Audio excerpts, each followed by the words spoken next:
밑걸림 때문에 바닥층 공략을 망설이는 분들을 위해 오늘 영상을 준비하게 되었습니다.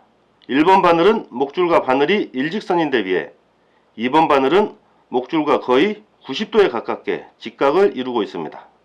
지금부터 직각 바늘 묶음법을 직접 만들어 보겠습니다.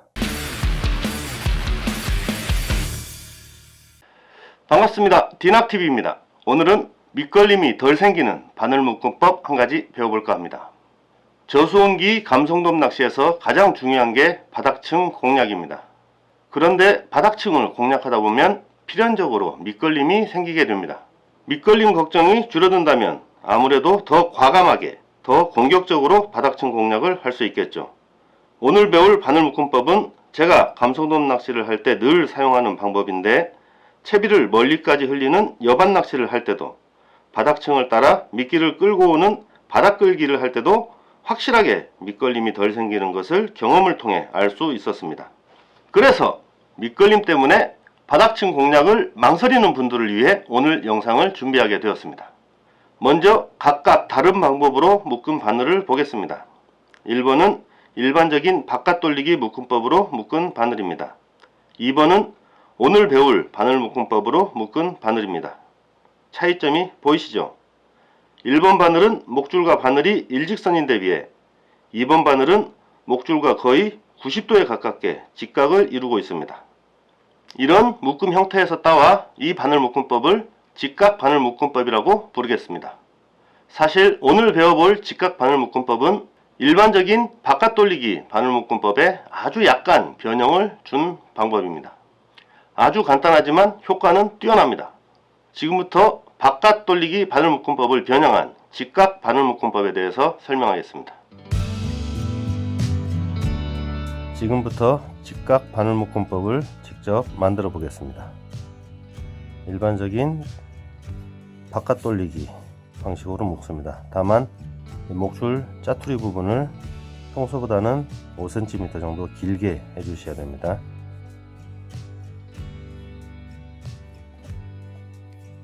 바깥 돌리기 보통 한 5번 하죠.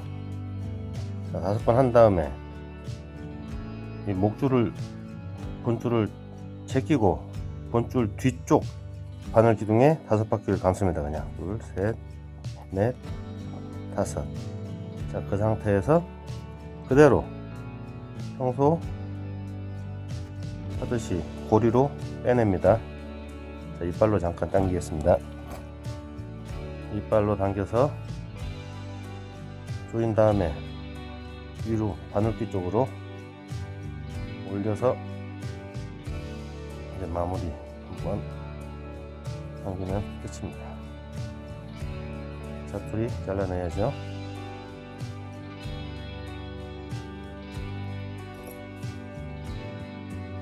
마지막으로 목줄을 당겨서 바늘 앞쪽으로 오도록 만들면은 완성입니다. 목줄 방향과 직각 방향, 직각 방향으로 이렇게 서 있습니다. 이 방법은 바깥 돌리기 바늘 묶음법의 거의 마지막 단계죠. 목줄 짜투리를 고리로 집어넣기 직전에 목줄 위쪽에 바늘 기둥에 원줄을 5바퀴 정도 감은 다음에 고리를 통과시켜서 똑같이 마무리를 하는 방식입니다. 보셨다시피 직각 바늘 묶음법은 바깥 돌리기 바늘 묶음법의 마지막 단계인 목줄 끝을 고리에 통과시켜 조이기 직전에 목줄 본줄의 위쪽 바늘 기둥에 목줄을 4바퀴 감아주는 과정만 추가하면 됩니다. 직각 바늘 묶음법은 많은 장점이 있습니다. 첫째, 쉽습니다. 바깥 돌리기 묶음을 할 줄 아는 사람이라면 누구나 한 번만 보면 바로 따라할 수 있을 만큼 쉽습니다. 추가 시간도 많이 걸리지 않습니다. 둘째, 바닥층을 공략할 때 밑걸림이 확실히 덜 생깁니다. 바늘 끝이 위쪽으로 돌아가 있기 때문에 일반적인 방법으로 묶은 바늘이 해초 뿌리나 갯바위 표면에 걸릴 상황에도 부드럽게 빠져나갈 수 있습니다. 셋째, 감성돔이 미끼를 흡입하기가 쉽습니다. 일반적인 방법으로 묶은 바늘은 수직 방향인 바닥 쪽을 향하고 있지만 직각 바늘 묶음법으로 묶은 바늘은 수평 방향인 감성돔 입 쪽을 향하기 때문에 활성도가 떨어져 입질이 예민할 때도 좀 더 쉽게 그리고 좀 더 깊게 입속으로 빨려 들어갈 수 있습니다. 넷째, 바늘귀에 목줄이 쓸려서 터질 위험이 없습니다. 바늘을 아무리 잘 묶어도 대물 감성돔을 걸어 파이팅을 펼치다 보면 가끔씩 바늘 묶음 부분이 끊어져서 놓치는 일이 발생합니다.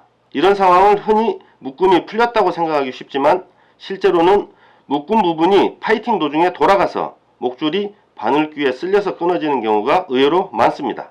직각 바늘 묶음법을 사용하면 목줄과 바늘귀가 떨어져 있기 때문에 그런 일이 발생하지 않습니다. 장점 설명은 이 정도면 된 것 같고 단점을 설명해야 할 텐데요. 아무리 생각해도 단점을 찾을 수가 없습니다. 바깥 돌리기에 비해 강도가 떨어질 이유도 없고 생긴 모습은 자연스러움이 조금 떨어지지만 실제 물속에서는 오히려 그게 더 자연스러울 것 같기도 합니다. 물론 이 방법으로 바늘을 묶는다고 해서 미끌림이 전혀 생기지 않는 것은 아닙니다. 하지만 두 번 생길 것 한 번만 생긴다고 해도 충분히 그 가치가 있다고 하겠습니다. 바닥층 공략에 자신감을 불어넣어주는 바늘 묶음법, 저수온기 활성도가 낮은 감성돔 입속으로 쏙 빨려 들어가는 바늘 묶음법, 직각 바늘 묶음법 적극 추천합니다. 오늘 영상이 유익하셨다면 구독과 좋아요 부탁드리고요. 알림 설정과 함께 주변에 공유도 널리 부탁드리겠습니다. 오늘도 끝까지 시청해주셔서 감사합니다.